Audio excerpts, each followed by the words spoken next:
Hola, buenos días. Vamos con la clase de hoy miércoles, en la que vamos a corregir los ejercicios que mandamos ayer sobre el teorema de Pitágoras, unos ejercicios muy básicos de repaso sobre el teorema de Pitágoras. Y pasaremos ya directamente al punto 7, donde estudiaremos las principales fórmulas de las áreas de polígonos, ¿vale? Bueno, pues aquí tenéis en pantalla la solución de los tres ejercicios que había que hacer ayer. El primero de ellos nos decía que se daban las medidas de los dos catetos y nos pedía calcular la medida de la hipotenusa. Bueno, pues partiendo de que el teorema de Pitágoras dice que la hipotenusa al cuadrado es igual a la suma de los catetos de los cuadrados, pues para sacar la hipotenusa a partir de los dos catetos tendríamos que hacer la raíz cuadrada de b al cuadrado más c al cuadrado. Como aquí b es 37 y c es 45, a ser igual a la raíz cuadrada de 37 al cuadrado más 45 al cuadrado. Simplemente habría que hacer eso y obtenemos la medida de a. Y lo mismo en el apartado b. A va a ser la raíz cuadrada de 16 al cuadrado más 30 al cuadrado. La hipotenusa de ese triángulo sería 34. En el ejercicio 2 es lo mismo, solo que en este caso lo que nos faltaba era uno de los catetos, ¿vale? Que yo os dije que, por ejemplo, podíamos interpretar que era c. De manera que el teorema de Pitágoras, despejando el cateto c sobre la fórmula, nos quedaría que para calcular c tendríamos que hacer la raíz cuadrada de a al cuadrado menos b al cuadrado, ¿vale? Y utilizando esa fórmula, como veis aquí, y los datos que tenemos de hipotenusa, el mayor de ellos, esto sería a y esto b, esto sería a y esto b, aplicamos la fórmula y sacamos el valor del cateto que falta, ¿de acuerdo? En el ejercicio 3 lo que tenemos que hacer es utilizar el teorema de Pitágoras tomando siempre como a el mayor de los tres lados que nos dan ahí, de las tres medidas, y comprobando si se cumple o no el teorema de Pitágoras. Y si no se cumple, entonces viendo si el mayor de los lados al cuadrado es mayor que la suma de los cuadrados de los otros dos o menor.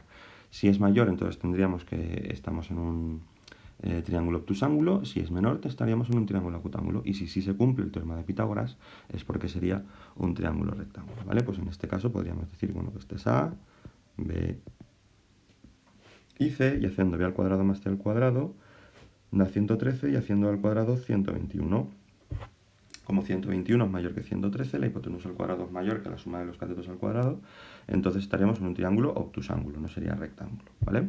Y así lo mismo con todos. Aquí tomaríamos a17, ¿vale? Lo importante es tomar siempre como a el mayor de los tres lados. Aquí ya sería el de 34, aquí sería el de 97, en el apartado E sería el de 20 y en el F sería el de 39, ¿vale? Lo importante siempre es tomar a el mayor de los tres lados y hacer esa comprobación.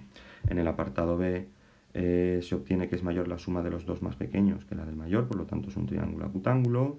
En el apartado C coincide la suma de los cuadrados de los dos lados más pequeños con el cuadrado del mayor, por lo tanto, al coincidir y cumplirse el teorema de Pitágoras es un triángulo rectángulo.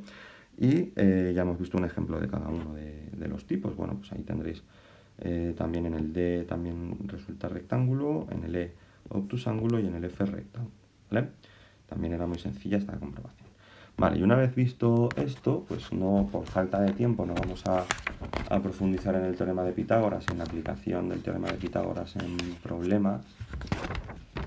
Vamos a pasar directamente a ver el punto 7, que está en la página 194, que es sobre las principales áreas de polígonos, ¿vale? Entonces tenemos aquí ese punto 7, donde podéis ver las áreas del rectángulo, del cuadrado, del paralelogramo, del rombo, del triángulo rectángulo, del trapecio y de un polígono regular cualquiera, ¿vale? Aquí os voy a comentar, como viene aquí también explicado, sobre la apotema. La apotema de un polígono regular es necesaria para calcular su área, ¿vale? Porque el área de un polígono regular se calcula como perímetro por apotema partido 2, y esa apotema es la altura de cualquiera de los triángulos que se pueden formar uniendo el centro de un polígono regular con dos vértices consecutivos, ¿vale? Entonces, si veis ese triángulo que estoy repasando ya aquí sobre la figura, la apotema es la altura de ese triángulo, ¿vale?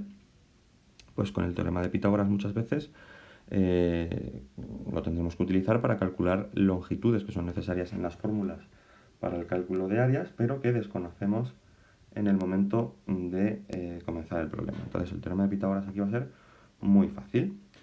Y poco más. Después tenemos ahí también una fórmula importante que es conocida como la fórmula de Herón, que es una fórmula válida para calcular el área de un triángulo, pero cuando no sabemos su base y su altura, y lo que sabemos son las medidas de sus tres lados, ¿vale?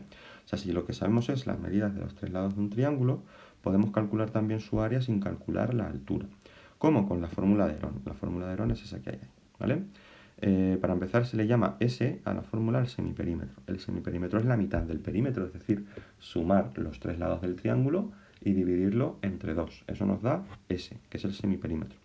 Y ahora, aplicando esa fórmula, semiperímetro por, entre paréntesis, hacemos el semiperímetro menos el lado A, por el semiperímetro menos el lado B, por el semiperímetro menos el lado C. Y de esa manera calcularíamos el área de un triángulo. Aquí tenéis en el ejemplo 1 un ejemplo de cómo aplicarla, ¿vale? Tenemos un triángulo cuyos lados miden 11, 13 y 20 centímetros respectivamente, pues el perímetro sería 11 más 13 más 20, 44 centímetros. S, que es el semiperímetro, sería 44 entre 2, 22 centímetros. Y ahora aplicaríamos la fórmula y haríamos S, que es 22, por S menos A, que es 22 menos 11, que son 9, por S menos B, que es 22 menos 13, que... 22 menos 11, que son 11, S menos B, que es 22 menos 13, que son 9, y S menos C, que es 22 menos 20, que son 2. 22 por 11 por 9 y por 2, 4.356. Hacemos la raíz cuadrada y nos da 66 centímetros cuadrados el área del triángulo, ¿vale? Sin necesidad de calcular la altura. Y después tenéis otro ejemplo más de cómo calcular el área de ese trapecio isósceles, ¿vale?